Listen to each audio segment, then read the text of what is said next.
I never cheated on her. Ever. I mean, I've thought about it a few times. Many times. Not that I had the opportunity to, but, you know, I've fantasized about things with other women. I'm human. But I never cheated on her. I love Allie. We've been together for like 6 years. So I sent a stupid text. I mean, I know so many people who cheat on each other left and right and they still stay together. Look, not that I'm trying to justify what I did. I just. So what if her face makes me happy? Is that such a bad thing to say to someone? I mean, it does. It makes me happy. There's fucking light in her eyes and hope in her smile, and it's refreshing.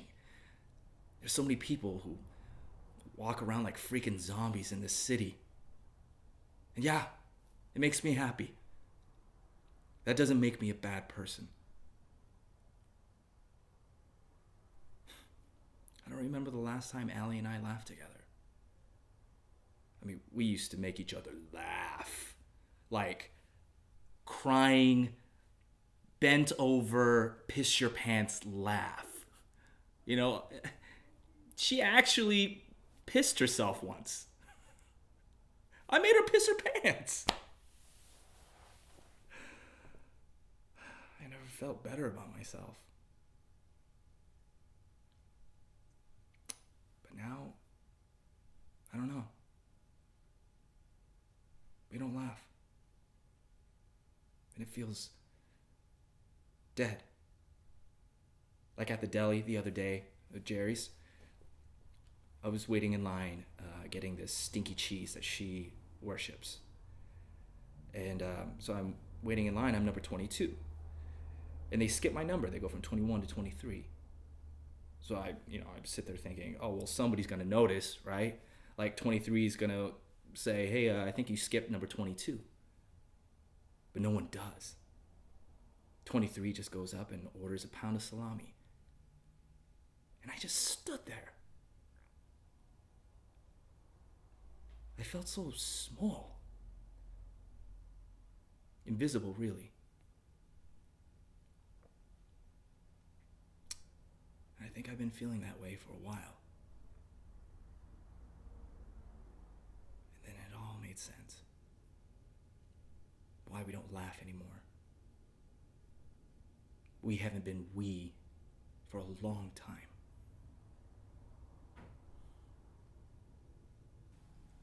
So it rained yesterday. It hasn't rained in a really long time. I forgot how good it makes me feel. God, I haven't felt that good in a really long time. I sat there by the window and I watched it for hours. The little drops, they would just stay there, and the bigger drops, they would roll down and catch the little drops and drag them to the bottom. And I realized that I was the smaller drop and you were that bigger drop dragging me down to the bottom. And God, I just can't do it anymore. I've been to the bottom, to that darkness, and I just don't think I could get myself out of it a second time. I've worked so hard on myself and on just being okay with the disappointments in my life.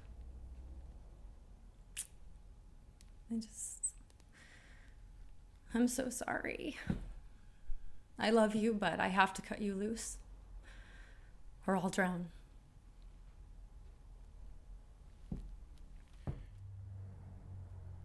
I never had many friends growing up. Every time someone would be nice to me, I'd always hope they'd stick around, but they'd jump ship once they realized the flack they'd have to take being friends with me. All except Harley. Oh man, she was tough.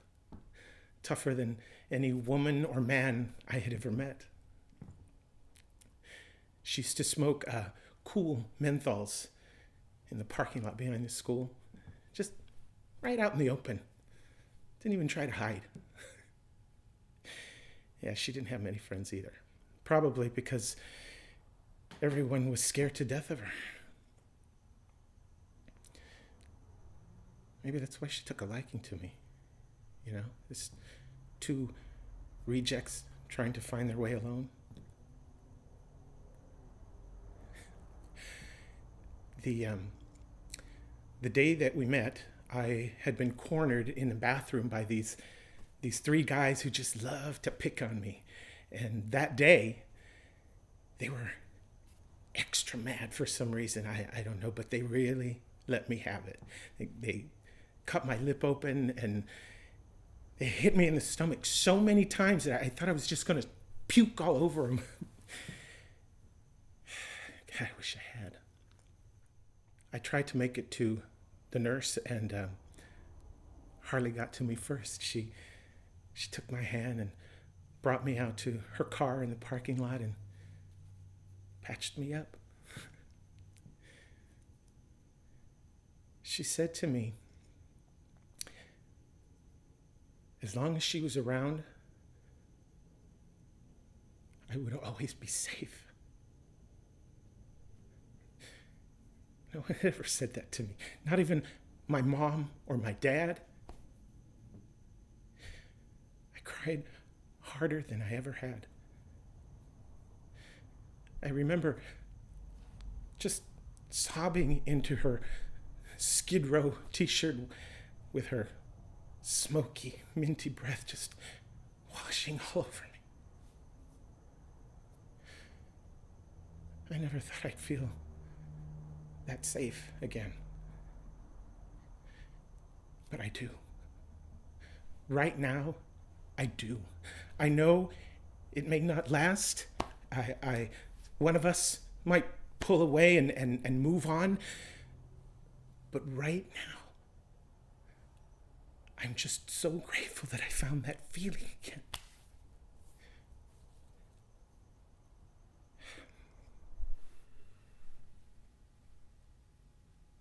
I wasn't myself. That day, I hadn't been for a long time. There's so much inside of me that I hate. I hate my anger. It lost me my job. And then I pushed you away. And the kids. I was so ashamed of myself. But you loved me in spite of that. And I resented you for loving me, for having that much goodness inside of you. So I drank to get further away from myself. And that day, I just needed some place to put my anger. I had to get it out of me. The jealousy and the rage were eating me up, and I just lost control.